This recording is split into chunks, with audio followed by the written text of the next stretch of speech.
لله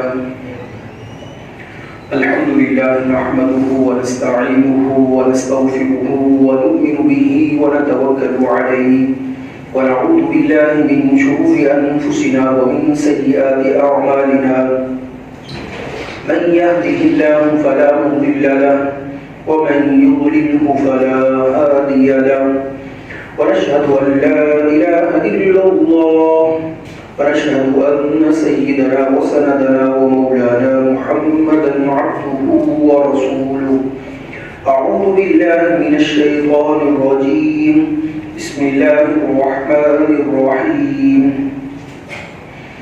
قل هل يستوي الذين يعلمون والذين لا يعلمون وقال الله تبارك وتعالى في مقام آخر يرفع الله الذين آمنوا منكم والذين أوتوا العلم درجات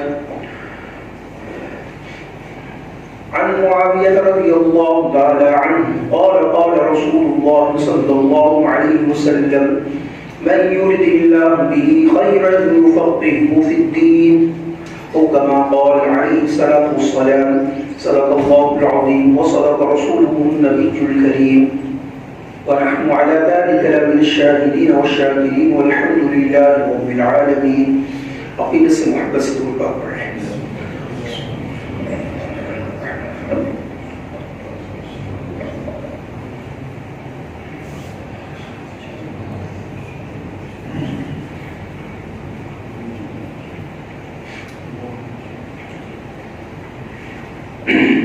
تمام تعریفیں اس ذات وحدہ لا شریک کے لیے ہیں جس ذات نے مجھے اور آپ کو اپنے گھر میں آنے کی توفیق عطا فرمائی. لاکھوں کروڑوں درود و سلام اس پاک ہستی پر جس کا نام نامی اسم گرامی سیدنا محمد رسول اللہ صلی اللہ علیہ وسلم ہے. محترم سامعین، آج ہماری گفتگو کا عنوان علم کی اہمیت و فضیلت ہے. دیکھیں، مدارس دینیہ کے اندر جو تعلیمی سال کا آغاز ہوتا ہے وہ شوال سے ہوتا ہے. عید کے بعد شوال کے مہینے کے آغاز کے اندر تعلیمی ادارے، جو دینی ادارے ہیں تعلیم کے، وہاں پر داخلوں کا آغاز ہوتا ہے. تو اسی مہینے کے اندر تعلیم شروع ہو جاتی ہے.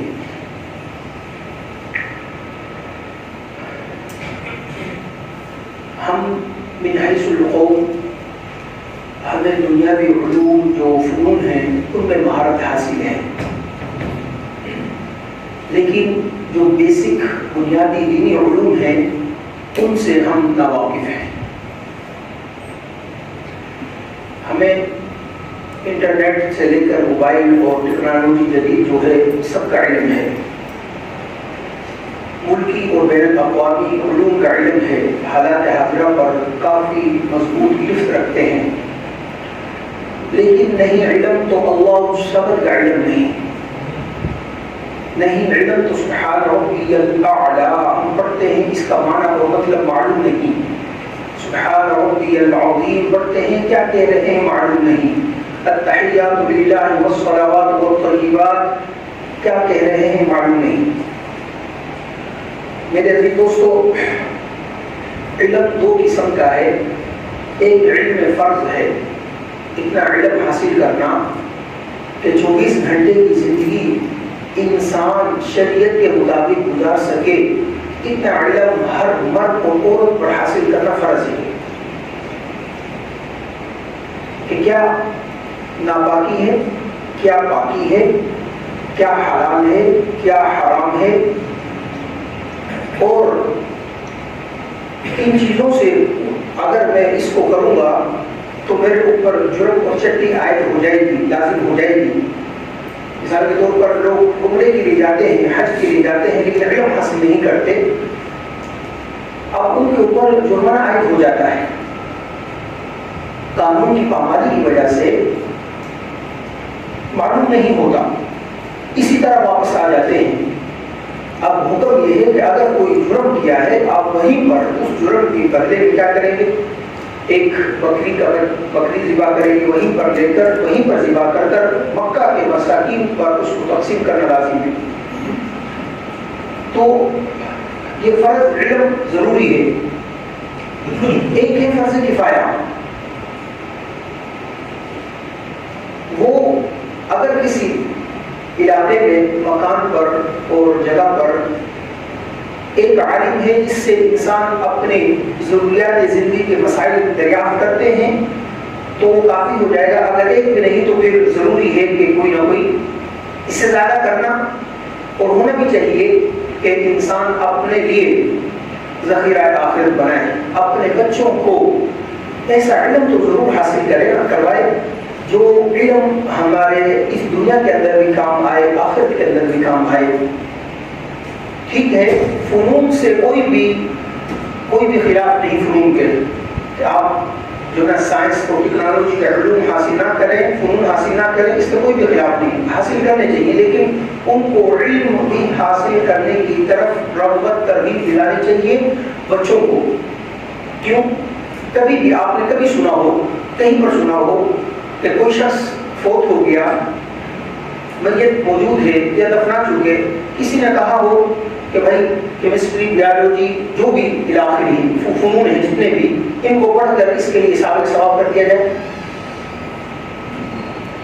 بھائی جو علوم ہیں ان کو جو ہے نا ہمیشہ یہی ہوتا ہے کہ قرآن کریم پڑھا جائے تاکہ اس کی جو ہے نا کیا ہو, آخرت کی منزل آسان ہو جائے, یہاں تک کہ اس کی جان بھی آسانی کے ساتھ نکل جائے. تو لہذا اپنے بچوں کو کم از کم ایک بچے کو ایسا علم ضرور حاصل کروانا چاہیے جو کم از کم ہمارے جانے کے بعد ہمارے کام آتا رہے. تو خیر, ہمیں دنیاوی تمام فنون کا علم ہے لیکن نہیں علم تو ہمیں علوم کا علم نہیں, تو لہذا علوم بھی ہمیں ہمارے اوپر لازم ہے کہ ہم سیکھیں. اللہ رب العزت نے اہل علم اور علماء کی اور طلباء کی بہت زیادہ فضیلتیں بیان فرمائی ہیں. کسی چیز کے متعلق اللہ رب العزت نے نہیں فرمایا کہ مجھ سے اس کی زیادتی کا سوال کرو, سوائے ایک چیز کے, اور وہ کیا ہے, علم ہے. اللہ کے نبی صلی اللہ علیہ وسلم اللہ رب العزت کی بارگاہ میں عرض کرتے ہیں, وَقُلْ رَبِّ زِدْنِي عِلْمًا, اے اللہ میرے علم میں اضافہ فرما دیجیے. کسی چیز کے متعلق اللہ پاک نہیں فرمایا, صرف علم کے متعلق. اور کہیں پر اللہ رب العزت نے ارشاد فرمایا, قُلْ هَلْ يَسْتَوِي الَّذِينَ يَعْلَمُونَ وَالَّذِينَ لَا يَعْلَمُونَ, کیا وہ لوگ جو جاننے والے ہیں, جن کے دلوں کے اندر اللہ رب العزت خشیت ہے, خوف ہے, وہ لوگ اور وہ لوگ جو نہیں جانتے, علم حاصل نہیں, جن کے پاس علم نہیں ہے, کیا دونوں برابر ہو سکتے ہیں؟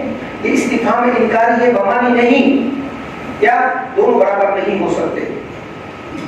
قُلْ هَلْ يَسْتَوِي الَّذِينَ يَعْلَمُونَ وَالَّذِينَ لَا يَعْلَمُونَ, دونوں برابر نہیں ہو سکتے, جاننے والے اور نہ جاننے والے. پھر اللہ رب العزت نے فرمایا, يَرْفَعِ اللَّهُ الَّذِينَ آمَنُوا مِنكُمْ وَالَّذِينَ أُوتُوا الْعِلْمَ دَرَجَاتٍ. اللہ رب العزت ایمان والوں کو اہل علم کے درجات کو بلند فرماتے ہیں, یعنی جو درجات بلند ہونے کا سبب ہے وہ ایک ایمان بھی ہے, اس کے ساتھ ایمان کے ساتھ پلس علم ہے. لہذا جو لوگ علم حاصل کرتے ہیں اللہ پاک ان کے درجات کو بہت زیادہ بلند فرماتے ہیں. کہیں پر اللہ رب العزت نے ارشاد فرمایا, انما یخشی اللہ من عباده العلماء, اللہ رب العزت سے ڈرنے والے علماء ہیں. سورہ آل عمران کے اندر اللہ رب العزت نے اپنی توحید پر گواہ پیش فرمائی, اور جن کو بطور گواہ پیش فرمایا کہ میں اللہ وحدہ لا شریک ہوں, ان میں سب سے پہلی ذات اللہ رب العزت کی ہے, شہید اللہ. اللہ پاک ارشاد فرماتے, میں گواہی دیتا ہوں لا الہ الا اللہ, کہ اللہ کے علاوہ کوئی معبود نہیں.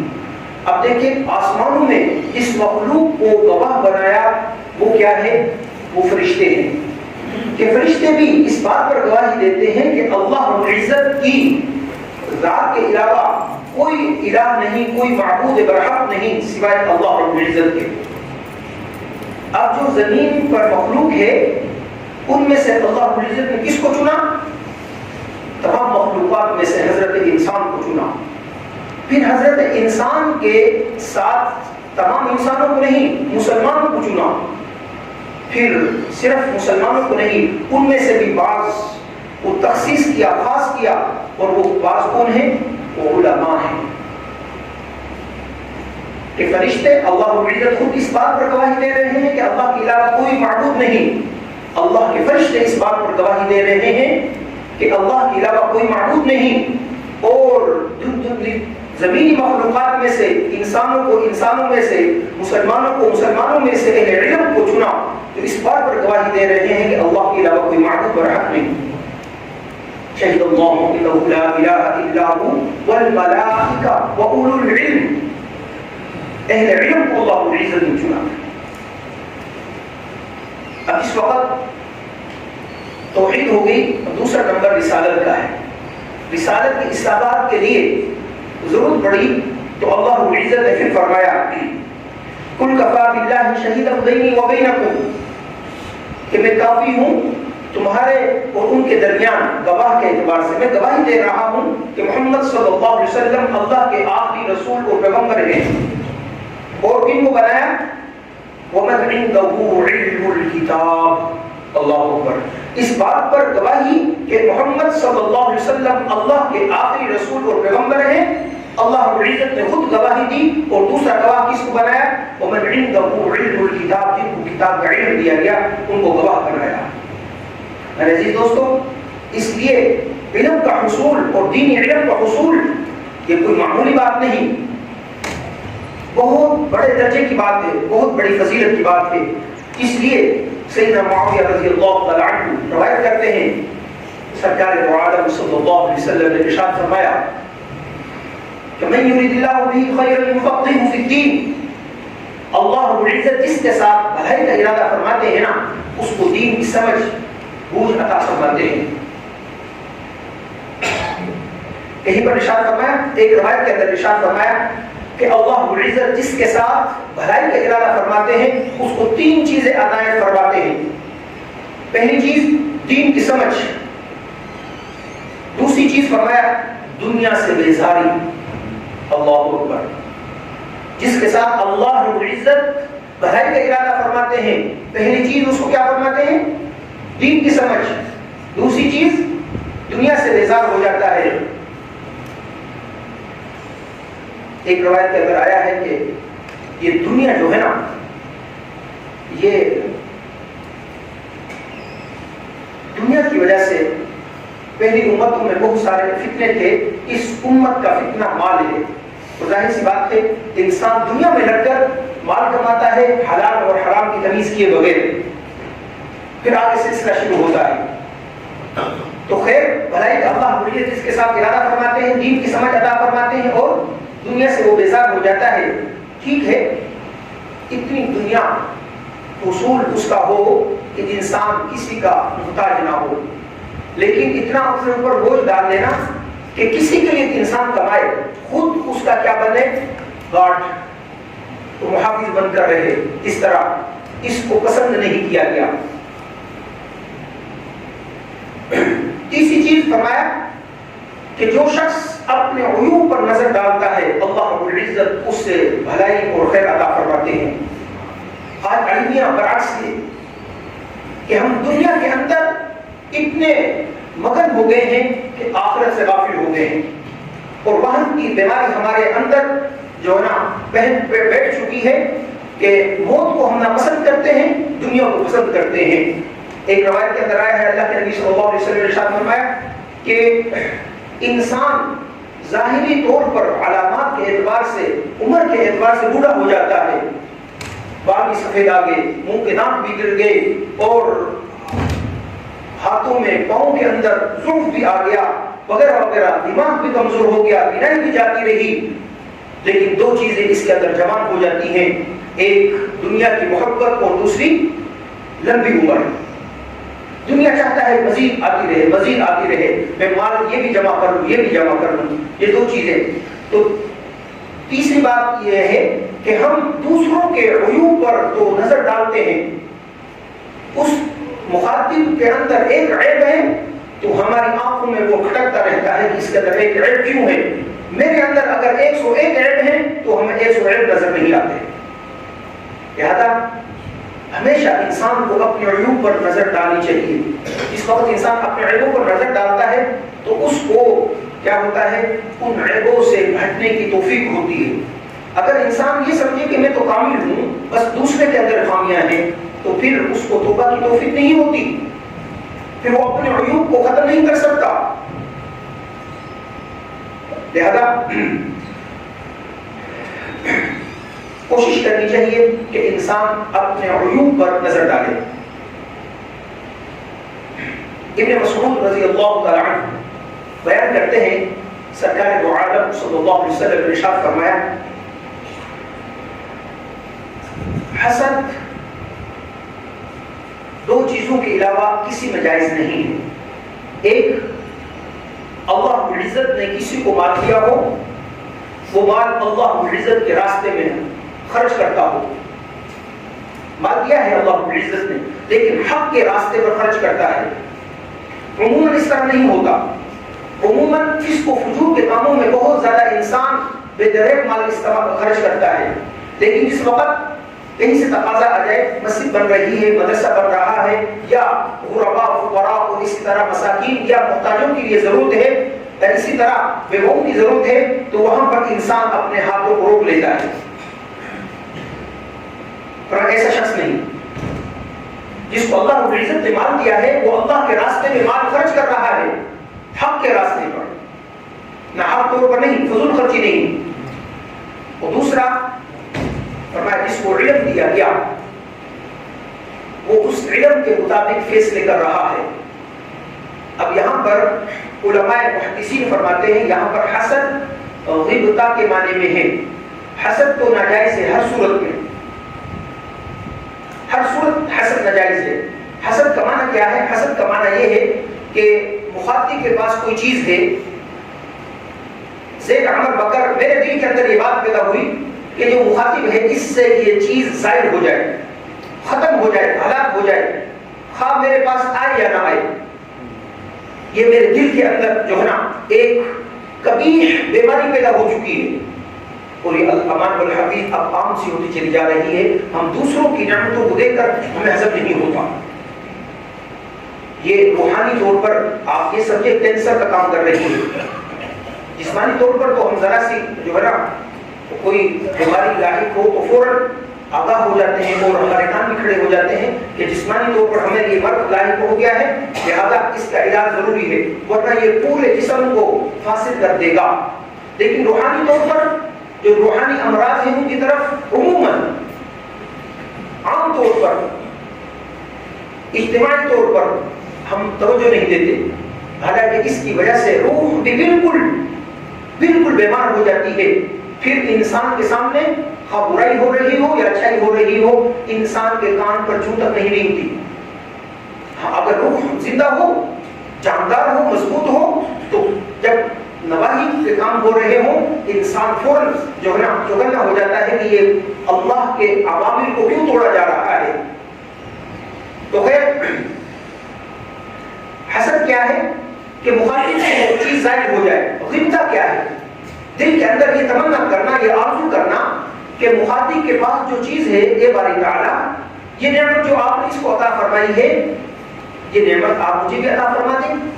مخاطب کے پاس وہ نعمت باقی رہے, یہ ہے غیبتہ. اس کی اجازت ہے, یہ جائز ہے. حسد جائز نہیں ہے کہ اپنے بھائی کی نعمت پر انسان جو ہے نا وہ جلتا گھومتا رہے کہ اس کے پاس یہ نعمت کیوں ہے, یہ ظاہر کیوں نہیں ہو جاتی, اس سے معروف کیوں نہیں ہو جاتا. یہ علیحدہ بات ہے, میرے پاس آئے یا نہ آئے, بس اس سے ظاہر ہو جائے. غیبتہ میں کہ مخاطب کے پاس جو نعمت ہے, آپ باری تعالیٰ آپ کی ذات ہی دینے والی ہے, اللہ کی ذات ہی دینے والی ہے, کہ باری تعالیٰ آپ نے اس کو نعمت عطا فرمائی, مجھے بھی عطا فرما دے. اللہ کے نبی صلی اللہ علیہ وسلم نے ارشاد فرمایا کہ حسد اگر جائز ہوتا دو چیزوں میں ہوتا. ایک مال کے اندر کہ اللہ رب العزت مجھے بھی اتنا مال دیتا کہ میں بھی اللہ کے راستے میں اسی طرح خرچ کرتا چل جاؤں, اور دوسرا علم کہ جس کو اللہ رب العزت علم عطا فرما دے وہ اس کے مطابق فیصلہ کرتا رہے. تو فرمایا یہاں پر حسد غیبتہ کے معنی میں ہے. سرکار دو عالم صلی اللہ علیہ وسلم نے ارشاد فرمایا, جو میرے پاس علم اترا ہے نا, میرے اوپر علم اترا ہے اللہ کے نبی صلی اللہ علیہ وسلم پر, فرمایا اس کی مثال ایسی ہے جیسے آسمان سے پانی نازل ہوتا ہے، بارش نازل ہوتی ہے. اب جس وقت بارش نازل ہوتی ہے نا، اب اس سے مکمل زمین فائدہ نہیں اٹھاتی. آپ حضرات بہتر جانتے ہیں، ایک وہ زمین ہوتی ہے جو بالکل زرخیز ہوتی ہے.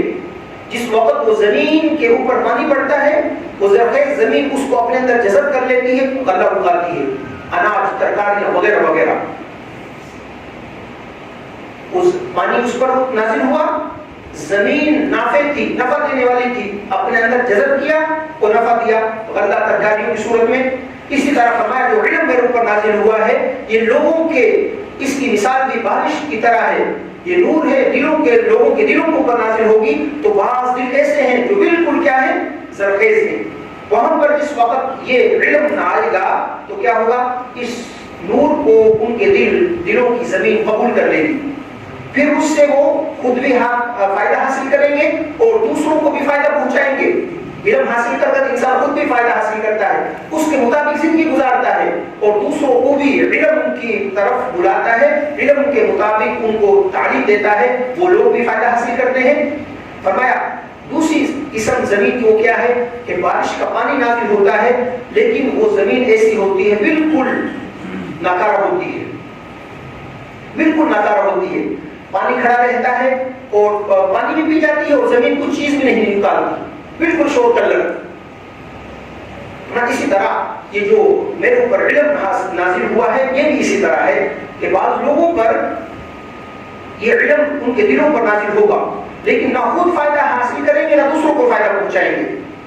تیسری قسم زمین کی وہ ہوتی ہے کہ وہ خود تو فائدہ حاصل نہیں کرتی لیکن لوگوں کو فائدہ پہنچاتی ہے. وہ زمین وہ ہوتی ہے، آسمان سے پانی نازل ہوتا ہے، وہ اپنے اندر پانی کو جمع کر لیتی ہے. اب مال مویشی اور دیگر جو ہے نا زراعت کے لیے اس کنویں سے، اس تالاب سے پانی کو جو ہے نا کیا کرتے ہیں، استعمال کیا جاتا ہے. خود حاصل نفع نہیں کیا لیکن لوگوں کو، عوام کو فائدہ پہنچا. اسی طرح اس علم نور کا جو ہے نا بیان ہے کہ یہ علم بعض لوگوں کے دلوں پر نازل ہوگا، لیکن خود تو اگرچہ وہ علم سے فائدہ حاصل نہ کر سکتے لیکن لوگ بہت زیادہ اس سے فائدہ حاصل کریں گے. تو میرے عزیز دوستو، اسی طرح علم کا حصول پہلے زمانے میں بہت مشقت والا علم حاصل لوگ کیا کرتے تھے. آج تو مدارس کے اندر ایسی سہولیات ہیں کہ الحمدللہ الحمدللہ آپ حضرات کی بدولت بہت زیادہ سہولیات ہیں. تمام چیزیں، لائٹیں بھی ہیں، پنکھے بھی ہیں، جدید سہولیات بھی ہیں، کھانے پینے کا انتظام بھی ہے، ہر چیز ہے. یہاں تک کہ اب تو بہت زیادہ جو ہے مدارس میں اے سی اور کم از کم کولر کا انتظام تو ہو چکا ہے. پہلے زمانے میں لوگ ایک ایک علم کا ایک ایک باب سیکھنے کے لیے لمبا چوڑا سفر کیا کرتے تھے. ایک واقعہ لکھا ہے اندلس کا. ایک شخص تھے، وہ اندلس سے چلے علم کے حصول کے لیے بغداد.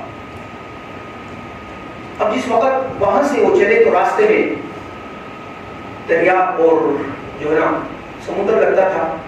انہوں نے اپنی ایک گٹھری بنائی، اپنے مال متا کی سر پر اٹھائی، سمندر کے قریب گئے، کشتی میں سوار ہوئے. اب اس وقت کشتی ان سب مسافروں کو لے کر چلی تو ملاح جو تھا وہ راستہ بھول گیا. اب یہ فرماتے ہیں، یہ جو صاحب طالب علم ہیں جو یہاں سے چلے اندلس سے، یہ ایک وقت تک علم کا مرکز ہوا کرتا تھا. یہ جگہ اندلس کے اندر یہ مکمل علوم، دینی علوم کے مرکز تھے. لیکن بس وقت کے ساتھ ساتھ امام قرطبی رحمۃ اللہ علیہ بھی ہیں، قرطبہ کے رہنے والے تھے، بڑی مشہور تفسیر ہے تفسیر قرطبی. خیر، اب یہ شخص جو تھے نا یہاں سے چلے. کہتے ہیں کہ راستے میں جس وقت ملاح راستہ بھول گیا تو بھوچال آ گیا سمندر کے اندر. اب جو سمندر کے اندر اس وقت بھوچال آیا تو ہم نے کہا کہ بس اب موت ہے، موت ہی آنے لگی. ہم نے کہا کہ شاید اب زندگی میں ہم خوش کی پناہ پہنچ سکیں. اللہ کا نظام، اللہ سے معافی مانگی سب لوگوں نے. تو کچھ دنوں بعد کشتی کنارے پر لگ گئی.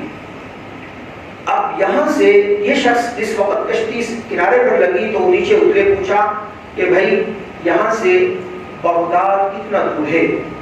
لوگوں نے بتلایا کہ یہاں سے 700 کلومیٹر ہے. انہوں نے کہا کوئی مسئلہ نہیں. لٹھی اٹھائی, سر پر چل دیے پیدل, 700 میل پیدل چلے. انسان ہاتھ تھک جاتا ہے, ظاہر سی بات ہے پیدل سفر بھی کرے. اس کے بعد جس وقت قریب پہنچے بستی کے, تو ایک شخص سے پوچھا کہ یہاں پر امام احمد بن حنبل رحمۃ اللہ علیہ رہتے ہیں؟ وہ شخص کہنے لگا کس کے متعلق پوچھ رہے ہو؟ امام احمد کے متعلق. جی کیوں؟ ان سے علم حاصل کرنا ہے. کہنے لگے کہ آپ کو معلوم ہے امام احمد بن حنبل رحمۃ اللہ علیہ کو حاکم وقت نے نظر بند کر رکھا ہے اپنے مکان کے اندر, لہذا آپ ان کے متعلق کسی سے نہ پوچھیں, ورنہ آپ بھی جیل کے اندر ہوں گے, جو بتلائے گا وہ بھی جیل کے اندر ہوگا. اب یہ پریشان ہو گیا, یہ طالب علم جو تھا یہ پریشان ہو گیا کہ بھائی جس استاد سے علم کے حصول کے لیے میں اتنا سفر کر کر آیا ہوں وہ تو نظر بند ہے, کیا کیا جائے. خیر شہر میں پہنچے تو معلوم کیا کہ یہاں پر کوئی درس حدیث دیتا ہے. لوگوں نے بتلایا کہ جی ہاں مسجد کے اندر, جامع مسجد کے اندر درس حدیث ہوتا ہے نماز عصر کے بعد. وہ درس حدیث سننے کے لیے بیٹھ گئے. اس کے بعد سوالات استاد پوچھتا, حدیث بیان ہوتی, اس کے بعد بچوں کے سوالات کے جوابات ہوتے. اب انہوں نے سوال کیا کہ بھائی فلاں راوی کے متعلق آپ کیا فرماتے ہیں؟ حدیث درس حدیث دینے والے بھی بہت بڑے عالم تھے. پوچھا کہ فلاں راوی کے متعلق آپ کیا فرماتے ہیں؟ انہوں نے کہا وہ بہت بڑے سکھا ہیں. اس کے بعد ساتھیوں نے بٹھا دیا کہ بھائی آپ ایک سوال کرنے کی اجازت ہے ایک مجلس کے اندر. وہ کہنے لگے کہ میں اتنے سفر کر کر آیا ہوں, اگر مجھے پہلے معلوم ہوتا تو میں امام جو اصل سوال تھا اس کے متعلق پوچھ لیتا. تو لوگ بچوں نے اس پر دست کھایا اور اس کے بعد اس کو اجازت دے دی. دوسرا سوال انہوں نے پوچھا کہ بھئی آپ امام احمد بن حنبل رحمۃ اللہ علیہ کے متعلق کیا فرماتے ہیں؟ اب پوری جو مجلس تھی نا اس کے اوپر ایک سب تکاری ہو گیا. کیا کہیں, آپ جانتے ہیں ہر وقت ہر جگہ پر حاکم وقت کے کچھ جاسوس بھی ہوتے ہیں, ہر جگہ ہوتے ہیں. ظاہر ہے وہ بھی انسان کو نمازی کی شکل میں ہوتے ہیں. خاموش تھاری, سب خاموش ہو گئے کہ اس سائل نے کیسے سوال کر دیا. خیر اب جو استاد محترم تھے انہوں نے سوال کا جواب دیا کہ امام احمد بن حنبل رحمۃ اللہ علیہ بہت بڑے ثقہ ہیں, بے فکر ہو کہ آپ ان سے علم حاصل کریں. اب یہ بھی تائید ہو گئی. اب وہ فرماتے ہیں کہ بھئی اب میں نے رات بھر سوچا کہ بھئی اتنا لمبا سفر کر کر آیا ہوں, امام احمد بن حنبل رحمۃ اللہ علیہ کیا ہے قید کے اندر ہے, کوئی طریقہ اختیار کروں. عمر کتنی ہے؟ 18 سے 20 سال کے درمیان کی ہے. فرمانے لگے کہ میں نے ایک طریقہ اختیار کیا. وہ طریقہ کیا تھا کہ میں بھکاری اور فقیر بن گیا. اللہ اکبر. دیکھیں علم کے حصول کے لیے بھکاری اور فقیر بنا. اکثر لوگ تو مجھے نوجوان سمجھ کر کچھ نہ دیتے تھے کہ بھئی آپ تو نوجوان ہو, کماؤ کیا کرتے ہو, اس طرح بھی کیوں مانگتے ہو. خیر امام احمد بن حنبل رحمۃ اللہ علیہ کے گھر کے متعلق میں نے کسی سے پوچھا, بتلا دیا کہ یہ گھر ہے, بس اس سے زیادہ آپ کچھ نہیں بتا سکتے. وہاں پر گھر کے باہر جا کر میں نے ایسی صدا لگائی, درمندانہ صدا لگائی کہ امام احمد بن حنبل رحمۃ اللہ گھر سے باہر نکلے. اور میں نے ان سے عرض کیا کہ اتنا طویل سفر کر کر آیا ہوں آپ سے علم حاصل کرنے کے لیے, یہاں پر ماجرا برعکس ہے, تو آپ مجھے علم سکھائیں. امام احمد بن حنبل رحمۃ اللہ علیہ نے فرمایا کہ بھائی اجازت نہیں ہے, یہ نہ ہو کہ آپ بھی گرفتار ہو جائیں. عرض کیا استاد محترم آپ مجھے علم سکھائیں. آپ جو یہ پیسے لے کر آئے ہیں نا درہم و دنانیر کی صورت میں, یہ آپ نیچے ڈال دیجئے گا. میں چننے کے بہانے جتنا وقت مجھے چننے میں لگتا ہے یہ چنتا رہوں گا. آپ مجھے حدیث ایک بیان کر دیجئے, میں علم حاصل کرتا رہوں گا. حاکم وقت سے بھی بچ جاؤں گا اور اپنا مقصد بھی پورا ہو جائے گا. لیکن جس وقت میں حالات دیکھوں گا کہ یہاں پر جاسوس لوگ پھر رہے ہیں, حکومت وقت کے جو ہے نا قرینے پھر رہے ہیں, میں جو ہے نا بھیس بدل کر نکل جاؤں گا تاکہ ان کو بھی شک نہ ہو سکے کہ یہ علم کے حصول کے لیے یہاں پر آیا ہے. وقت گزرتا گیا. 1 سال کے بعد جو حاکم وقت تھا وہ فوت ہو گیا. اب آگے آنے والا جو حاکم وقت تھا اس کے دل کے اندر امام احمد بن حنبل رحمۃ اللہ علیہ کے اندر گوشہ تھا. انہوں نے فرمایا کہ امام احمد بن حنبل رحمۃ اللہ علیہ کو آزاد کیا جائے, ان کا جو درس حدیث درس چلتا تھا مسجد کے اندر اس کو بھی شروع کیا جائے. اب جس وقت یہ کام تمام ہوا نا, شروع ہوا, تو مسجد کے اندر بیٹھنے کے لیے جگہ نہیں تھی. کتنے طالب علم تھے, علم کے حصول کے لیے. اب یہ ساتھی آتے ہیں مسجد سے، جس وقت دروازے سے داخل ہوتے ہیں تو ان کو جگہ نہیں ملتی، یہ دور ہی کھڑے ہو جاتے ہیں. امام احمد بن حنبل رحمۃ اللہ علیہ نے آواز دے کر فرمایا، وہ لوگوں اس طالب علم کو میرے پاس لاؤ. کیوں؟ یہ اس وقت بھی علم کے حصول کے لیے میرے پاس آیا تھا جس وقت مجھے بھی حاکم وقت کی طرف سے اجازت نہیں کہ تم کسی کو تعلیم دے سکو یا کوئی لوگ تم سے علم حاصل کر سکے، لہٰذا اس کو میرے پاس لے کر آؤ. سب لوگ دیکھنے لگے یہ کیسا شخص تھا، آج سے پہلے تو بھکاری تھا، لیکن ایسی حالت میں ان لوگوں نے اسی طرح بہت سارے واقعات، بے شمار واقعات ہیں کہ علم کے حصول کے لیے صحابہ اکرام کے دروازے پر گئے. اندر صحابہ اکرام آرام فرما رہے ہیں. ٹھیک دوپہر، آپ جانتے ہیں عرب کی کیسی گرمی ہو، اور ٹائم بھی جو ہے نا 12 بجے کے بعد کا ہو، 3 گھنٹے دروازے کے باہر انتظار کیا ہے. پھر اس کے بعد علم جس وقت وہ ان کے آرام کے بعد وقت ختم ہوا ہے باہر نکلے ہیں تو عرض کیا استاد محترم آپ کے پاس ایک حدیث کا علم کے لیے آپ کے پاس حاضر خدمت ہوا ہوں. پتہ چلا اتنے وقت، کہنے لگے کہ آپ نے کیوں مجھے نہ جگا دیا؟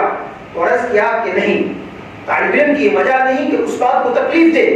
تو میرے عزیز دوستو، آج کو الحمدللہ بہت زیادہ سہولتیں ہیں. سرکار دو عالم صلی اللہ علیہ وسلم نے تعلیم کے متعلق، علم دین کے حصول کے متعلق جو طالب علم ہے نا، بہت زیادہ فضیلتیں بیان فرمائی ہیں. کہیں فرمایا ان کے لیے آسمانوں کی جو مخلوقات ہے وہ کون سی ہے؟ فرشتوں کی مخلوقات ان کے لیے دعا مغفرت فرماتی ہے.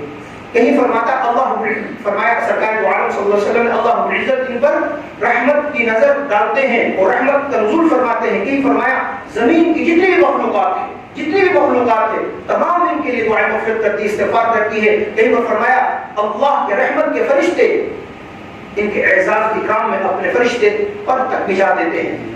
علامہ حافظ توبشی رحمۃ اللہ علیہ نے واقعہ بیان فرمایا کہ یہ جو ہے نا ایسے ہوائی فائل نہیں ہے کہ فرشتے طالب علموں کے نیچے اپنے پر بچھا دیتے ہیں. ایک طالب علم ہے نا، یہ حدیث سن کر بطور مزاح کے اس نے پاؤں زمین پر زور سے مارا کہ میں فرشتے کی جو ہے نا جو پر ہیں ان کو مسل دیتا ہوں. فرمایا کہ ہم نے اپنی آنکھوں سے دیکھا کہ اس کا پاؤں شرٹ ہو گیا. میرے عزیز دوستو، یہ طالب علم کی فضیلت ہے اور علم کو حصول یہ ہماری سب کی ذمہ داری ہے. ہم میں سے کون شخص ہے جو نہیں مرے گا؟ سب نے مرنا ہے نا، کوئی ایسا شخص نہیں تو نہیں مرے گا.